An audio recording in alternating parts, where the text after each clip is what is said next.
Mais quand la vie est en suspens, on accepte mal la lenteur des protocoles. Nora Quinn n'a pas attendu. Elle n'a pourtant rien d'une tête brûlée. Cette juge du comté de Los Angeles a voulu nous raconter son histoire et par la même occasion, rencontrer le chercheur qui lui a redonné espoir, comme elle le dit.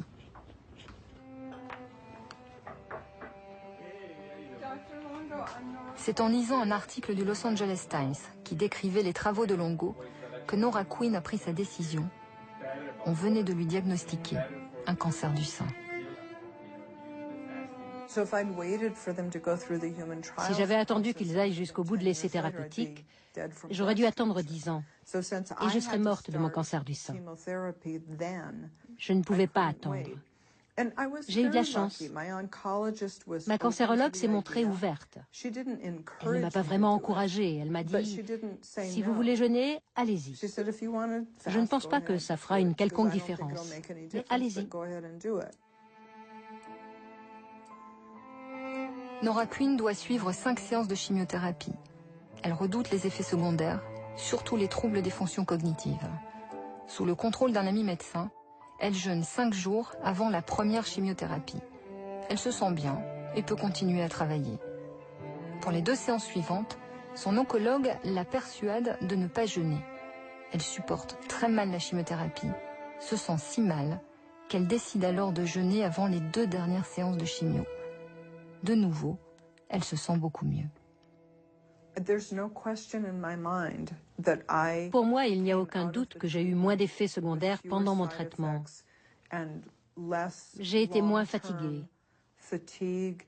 Et mes neurones ont été moins atteints que ceux de mes amis qui n'ont pas jeûné et qui sont passés par les mêmes cycles de chimiothérapie. Je n'ai aucun doute là-dessus. Nora Quinn n'est pas la seule malade à avoir jeûné de manière spontanée. Parmi la trentaine de personnes qui ont tenté l'expérience, le Norris Hospital a pu en regrouper 10, consulter leur dossier médical et récupérer les analyses. Nora Quinn a fait partie de cette étude, dont les résultats confirment ceux observés chez la souris. Le jeûne a rendu la chimiothérapie plus supportable. Fatigue, faiblesse, nausées et migraines ont été considérablement réduits. Mais si le jeûne protège des effets potentiellement dévastateurs de la chimiothérapie, comment agit-il sur la chimio elle-même? La rend-il plus efficace ou pas? Avant de répondre à cette question cruciale, il faut d'abord comprendre par quel mécanisme le jeûne protège les cellules saines.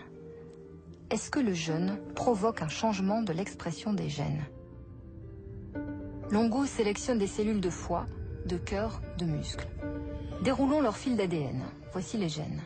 Ces gènes dirigent le travail de la cellule, leur expression est normale. Après 2 jours de jeûne, Longo constate un changement radical de l'expression des gènes. Certains sont surexprimés, d'autres sous-exprimés. Les gènes modifient les fonctions des cellules, celles-ci se mettent en mode de protection. Bouleversement total, très rapide, comme si cette capacité provenait d'une mémoire très ancienne. Les cellules normales, ayant appris toutes les leçons de 3 milliards d'années d'évolution, se mettent en mode de protection. Elles doivent le faire, parce qu'il y a peu de glucose, peu de nourriture, elles doivent se protéger autant que possible. Et la chimiothérapie est l'une des choses contre lesquelles elles doivent être protégées. Les cellules se protègent donc par un réflexe atavique. Yvon Lemao, le spécialiste des manchots, nous avait mis sur la voie. Mais si le jeûne protège les cellules saines, ne protège-t-il pas aussi les cellules cancéreuses? Si c'est le cas, toute la démonstration de Longo s'écroule. Comparons donc une cellule cancéreuse à une cellule saine.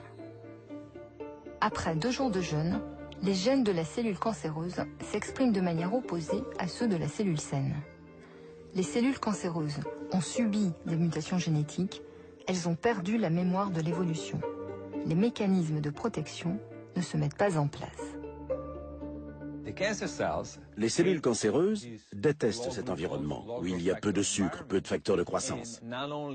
Donc, non seulement elles ne sont pas protégées, mais elles deviennent plus sensibles à la chimiothérapie.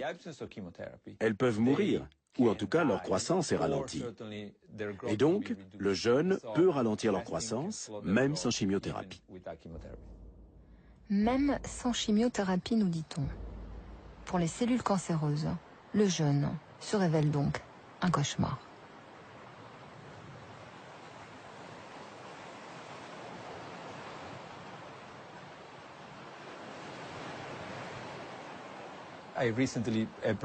J'ai récemment fait une présentation devant l'une des plus importantes compagnies pharmaceutiques du monde et j'ai mis au défi les dirigeants de l'entreprise de mettre au point un cocktail de médicaments, pas un simple médicament, mais un cocktail de médicaments dont les effets seraient plus puissants que ceux du jeûne.